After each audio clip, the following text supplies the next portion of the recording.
घर के ठंडे चूल्हे पर अगर खाली पतीली है, घर के ठंडे चूल्हे पर अगर खाली पतीली है, बताओ कैसे लिख दूं धूप फागुन की नशीली है।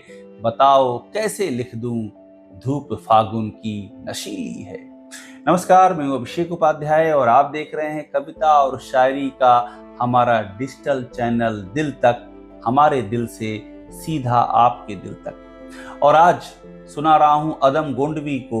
अदम गोंडवी जो हमारी जिंदगी की सबसे जो तल्ख हकीकत होती है, सबसे कड़वी हकीकत होती है, उस हकीकत में हमारे साथ सांसें लेते हैं और हमें कभी नहीं छोड़ते।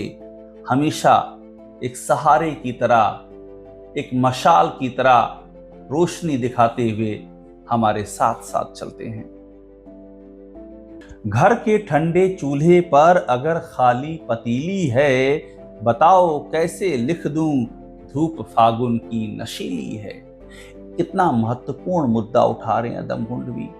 वो कह रहे हैं कि मुझसे कहते हो कि मैं मोहब्बत की शेर लिखूं, मैं श्रृंगार का वर्णन करूं। यहां तो घर में चूल्हा ठंडा पड़ा है और जो पतीली है, जो उसके ऊपर खाना पकाने का बर्तन रखा है, वो खाली है। यहाँ तो बच्चों की जो आंखें हैं, वे आंखें दर्द का दरिया बन चुकी हैं।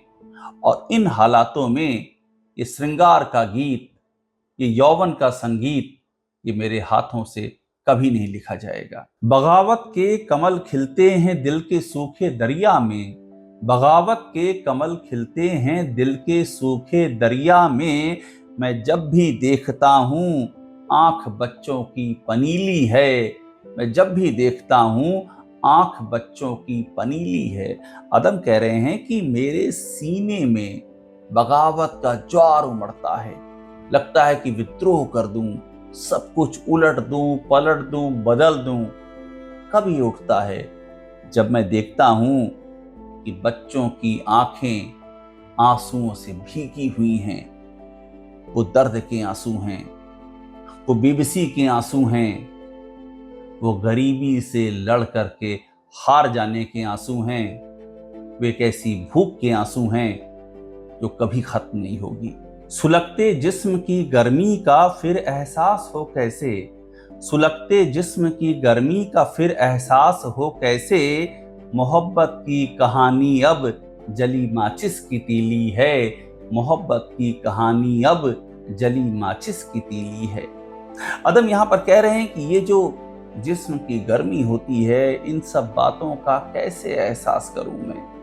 वक्त बीत चुका है, हालात बदल चुके हैं। वो जो मोहब्बत की कहानी थी, जो मुझे कोमल भावनाओं के दरिया में गले तक डुबो देती थी, वो कहानी अब जली हुई माचिस की तीली है।